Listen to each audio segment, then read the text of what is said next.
In the 1960s, Andy Warhol changed the very definition of art and what it means to be an artist. Andy, a Canadian government spokesman said that your art could not be described as original sculpture. Would you agree with that? Yes. Why not create something new? Because it's easier to do. Warhol's methods, removing the artist's hand and industrializing the creative process, was revolutionary. I spoke to Warhol's close friend, Joe Simon Whelan, about Andy's world. At the time I met him, everything was moving so fast for him. I mean, he was churning out a film a week. He was managing Velvet Underground. He wasn't so much into painting. The concept of the piece he liked, but the actual making of it he didn't like. And he was very open to having others make the work. He used to call it art by telephone.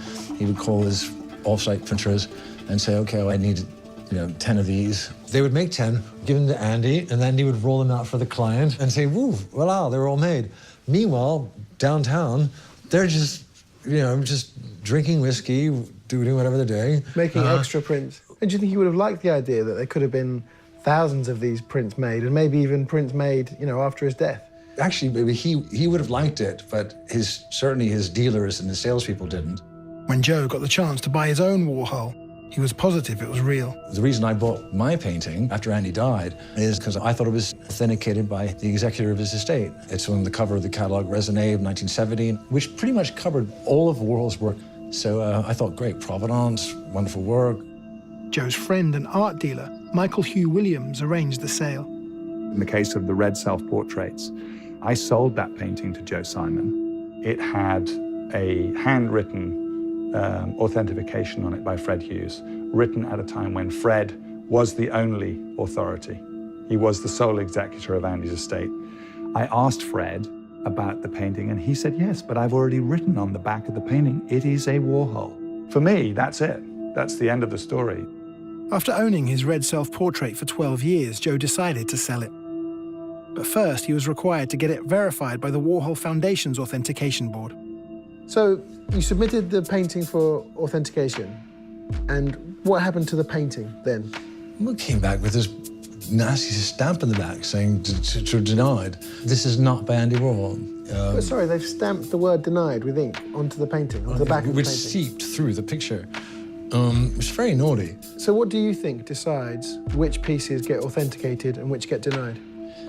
Whatever makes the most money. At some point, you had to step down from the battle. They said publicly, we won't stop. This is like a beast that's just rolling upon itself. I mean, it's a commodity, and people don't want to see collapse. So people will protect that. This battle was a direct result of Warhol's own process, limiting the role of the artist in the making of the art. As Warhol's work became some of the most expensive in the world, the stakes of authentication increased drastically. I met with British artist Paul Stevenson and leading art market analyst Marion Manica to discuss this. Many people date the current art market from 1998, when the Orange Marilyn was sold at auction for a record price that sort of woke up the world to the value of these works. The first phase of this market run-up from about 2004 to 2007, Warhol led the way. There are buyers in Asia, there are buyers in South America, there are buyers in the Gulf states. It has an appeal that very few other artists do. Warhol was the first artist who was talking about what makes a Warhol, his own authenticity. And that's one of the issues with the art market. Are these actual works or are these copies because he wasn't there to approve them? With individual Warhols now selling in the tens of millions, we asked Donald Sheridan, who made many of the artist's prints, what makes a real Warhol. These are the retrospective series, so they're Warhol revisiting his most iconic images. Who decided that the acetates would be in those positions? Anybody who was working there were basically allowed to play.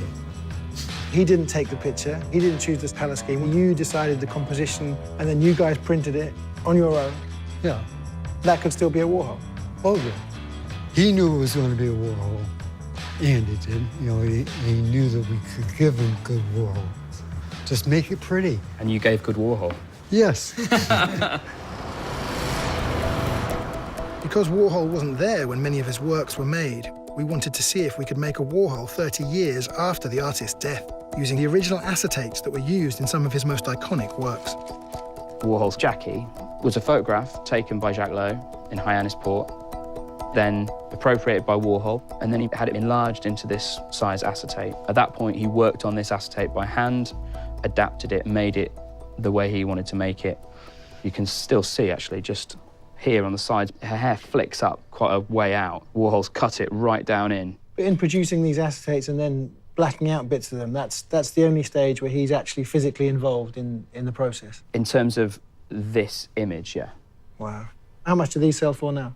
If a 40 by 40 inch Jackie came up for sale today, $40 million plus. There's probably in excess of $200 or $300 million worth of paintings that you could make with these. So he put the small acetate on here. This light shines through the acetate, through this lens, and into the other room, where you make it the correct size. The lab is one of the last in the world still able to carry out the exact same process Warhol's printers employed.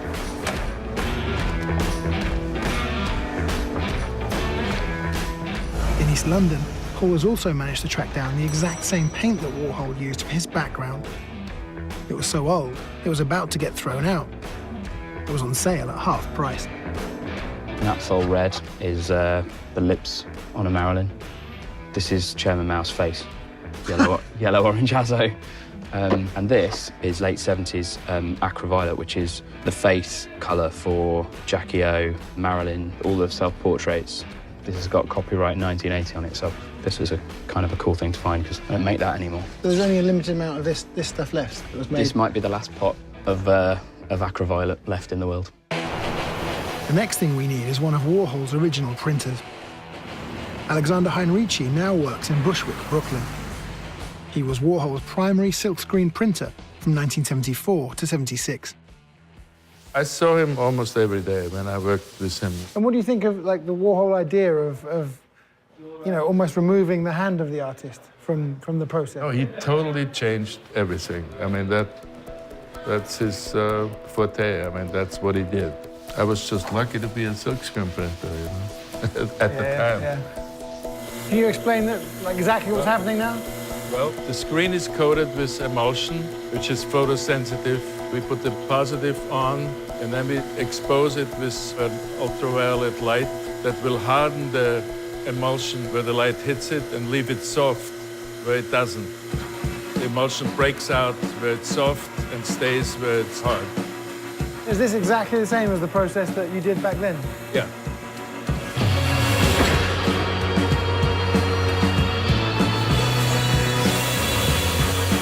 Okay, let's go.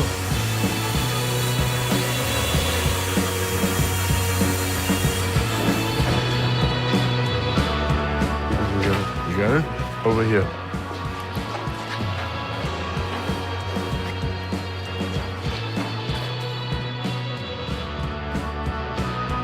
This looks like Warhol now.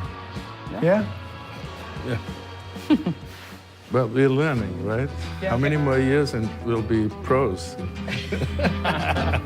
Andy Warhol looks a scream, hang him on the wall. Andy Warhol, silver screen, can't tell him apart at all. We showed it to Rainer Krohn, who was the world's leading Warhol scholar and author of Andy's first catalogue raisonné.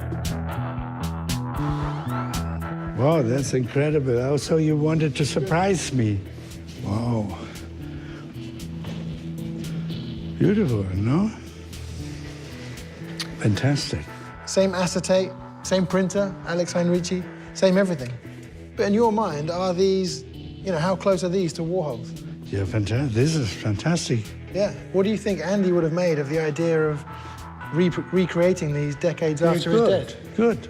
It's in his concept, in his tradition. So he has the idea, and then anybody can make the print, or as many prints as they want. That's what he wanted.